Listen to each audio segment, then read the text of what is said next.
എന്തായാലും ഫാർമ സെക്ടറിൽ നിന്നുള്ള മറ്റൊരു ഓഹരിയായ സിപ്ലയുടെ ഒരു പാദഫലമാണ് അടുത്തത് നമുക്ക് ഷെയർ ചെയ്യാനുള്ളത്. സിപ്ലയെ സംബന്ധിച്ച് ഈ ഒരു ഫാർമ സെക്ടറിലെ ഒരു പ്രമുഖ കമ്പനിയായ സിപ്ല ഇന്ന് എന്തായാലും വളരെ നിരാശപ്പെടുത്തുന്ന ഒരു പാദഫലമാണ് പുറത്തുവിട്ടിരിക്കുന്നത്.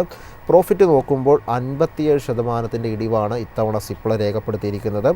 അതായത് 676 കോടിയാണ് രേഖപ്പെടുത്തിയത്. കഴിഞ്ഞ ഒരു Q3 നോക്കുമ്പോൾ നമ്മൾ കണ്ടത് 1571 എന്ന രീതിയിലുള്ളൊരു ലാഭമായിരുന്നു കമ്പനി കഴിഞ്ഞ ഒരു ഇയർ ഓൺ ഇയർ നോക്കുമ്പോൾ Q3 രേഖപ്പെടുത്തി. അവിടെ നിന്ന് എന്തായാലും പകുതിയിലേറെ ഒരു ഇടിവ് രേഖപ്പെടുത്തിക്കൊണ്ട് വളരെ നിരാശപ്പെടുത്തുന്ന ഒരു റിസൾട്ടാണ് ഇപ്പോൾ പുറത്തുവിട്ടിരിക്കുന്നത്. റവന്യൂ എന്നാൽ ഒരു ഫ്ലാറ്റായിട്ട് മാത്രമേ രേഖപ്പെടുത്തിയിട്ടുള്ളൂ. റവന്യൂവിലും കാര്യമായൊരു ഉയർച്ചയൊന്നും സിപ്ലയ്ക്ക് ഇത്തവണ രേഖപ്പെടുത്താൻ സാധിച്ചില്ല. 7074 കോടിയാണ് റവന്യൂ ആയിട്ട് രേഖപ്പെടുത്തിയിരിക്കുന്നത്. എബിറ്റ ഇടിവാണ് രേഖപ്പെടുത്തിയിരിക്കുന്നത്. 37% ഇടിവിൽ 1255 കോടി രേഖപ്പെടുത്തിയിരിക്കുന്നു.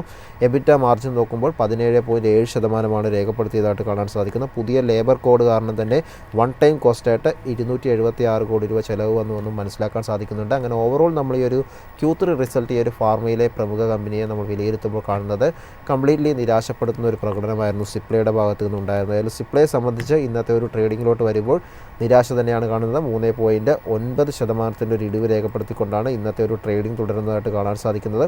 കഴിഞ്ഞ കുറച്ച് മാസങ്ങളിലായി ഒരു നേരിയൊരു സൈഡ് വേസ് പാറ്റേണിൽ മൂവ് ചെയ്തുകൊണ്ടിരുന്ന ഓഹരിയിൽ ഏതായാലും വലിയൊരു ഇടിവ് നമുക്ക് കാണാൻ സാധിക്കുന്നുണ്ട്. ഈ ഒരു മാസം ഓൾറെഡി നമ്മൾ നോക്കുമ്പോൾ ഒരു സെല്ലിംഗ് പ്രഷർ ഉണ്ടായിരുന്നു. 12% ഇടിവ് ഈ ഒരു മാസം സിപ്ല രേഖപ്പെടുത്തിയതായിട്ടാണ് നിലവിൽ നമുക്ക് കാണാൻ സാധിക്കുന്നത്.